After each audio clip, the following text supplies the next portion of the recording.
চলছে আয়ুষ নকশা বিয়ে উৎসবের পঞ্চম আসর এবং এই মুহূর্তে আমার সাথে দাঁড়িয়ে রয়েছেন নান আদার দেন নাদিয়া। নাদিয়া আপু কেমন আছেন? খুব ভালো আছি। শুভ সন্ধ্যা। শুভ সন্ধ্যা। আপনাকে কিন্তু আমি সবসময় দেখি খুবই সিম্পল লুকে আপনি থাকেন। বলা যায় যে এটা আপনার একটা বৈশিষ্ট্য যে খুব একদম সিম্পল লুকে দেখা যায় নাদিয়াকে এবং তার মিষ্টি হাসিটাই আসলে অনেক কিছু ক্যারি করে। তো আপু আমি জানতে চাচ্ছি যে আপনার বিয়ের সময় যেদিন আপনি সেজেছিলেন সেদিন কি ধরনের চিন্তাভাবনা ছিল মাথায় যে কিভাবে সাজতে হবে? সাজের ব্যাপারটা আমার যেটা ভাবনায় ছিল যে খুব বেশি মানে বলব যে অনেক বেশি সাজ হবে না। আ আ স্টাইলিশ হবে, ট্রেন্ডি হবে কিন্তু সেটা যেন একটু ক্লাসিকও হয়। মানে সেই জায়গাটাতে যেন থাকে। কারণ বিয়ের দিন আমার মনে হয় যে বাঙালি প্রত্যেকটা নারী আমরা চাই যে বিয়ের দিন যেন আমাদেরকে একটু বাঙালি বউ হিসেবে মনে হয় এবং যতটুকু বেশি আমাদের ঐতিহ্যকে ধরে রাখা যায় সেরকমই যেন আমাদের সাজ হয়। তো সেটাই মাথায় ছিল।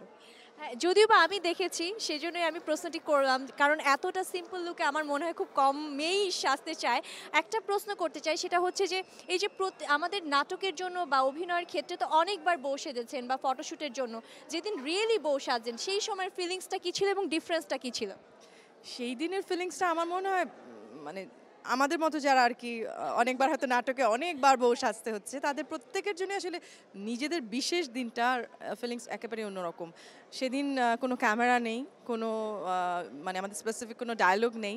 এটা আসলে আমাদের একটা নতুন মানে জীবনের একটা নতুন অধ্যায় শুরু হতে যাচ্ছে এবং আমার মনে হয় যে প্রত্যেকটা মেয়ে চায় যে তার এই বিশেষ দিনটিতে তাকে যেন একটু অন্যরকম লাগে, তাকে যেন অনেক সতেজ লাগে, স্বতঃস্ফূর্ত লাগে এবং হয়তো এটাও মনে মনে আশা করে যে সবচাইতে সুন্দর যেন লাগে ওই দিনটিতে, তার জন্য বিশেষ একটি দিন।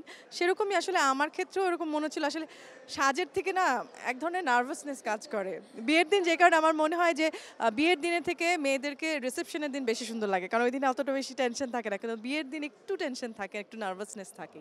আচ্ছা, বিয়ের আগের জীবন এবং বিয়ের পরের জীবন যদি কম্পেয়ার করতে বলা হয় কোনটাকে আপনি এগিয়ে রাখবেন? দুটোই দুরকম। আমার মনে হয় বিয়ের আগের এক ধরনের মানে একটা অধ্যায়, বিয়ের পরের আরেকটা অধ্যায় এবং বিয়ের পরের অধ্যায়টাই কিন্তু আসলে আমার জীবনের শেষ মুহূর্ত পর্যন্ত আমি ওই অধ্যায় মানে ওই পর্বটা আমি আসলে হয়তোবা কন্টিনিউ করি এবং আমরা বলি যে আসলে মানে বিয়ের আগের অধ্যায়টা ছোটবেলা থেকে শুরু হয়। যে ছোটবেলার স্কুল, কলেজ সেই লাইফটা, সেই নতুন অনেক স্বপ্ন থাকে, সেই সমস্ত কিছু নিয়ে একটা অধ্যায়। আর স্বপ্ন বাস্তবায়নের অধ্যায় আমার মনে হয় বিয়ের পরে, মানে ওই সময়টা একটু ম্যাচুরিটি আসে, তারপর জীবনটাকে হয়তো আবার অন্যভাবে দেখার সুযোগ হয়। এভাবেই আসলে একসাথে দুজন মানুষ এক হয়ে দুজন মানুষের স্বপ্ন একই স্বপ্ন হয়ে যায় এবং তখন হয়তো আরও অনেক বেশি সুন্দর হয়, আরও অনেক বেশি মধুর হয়।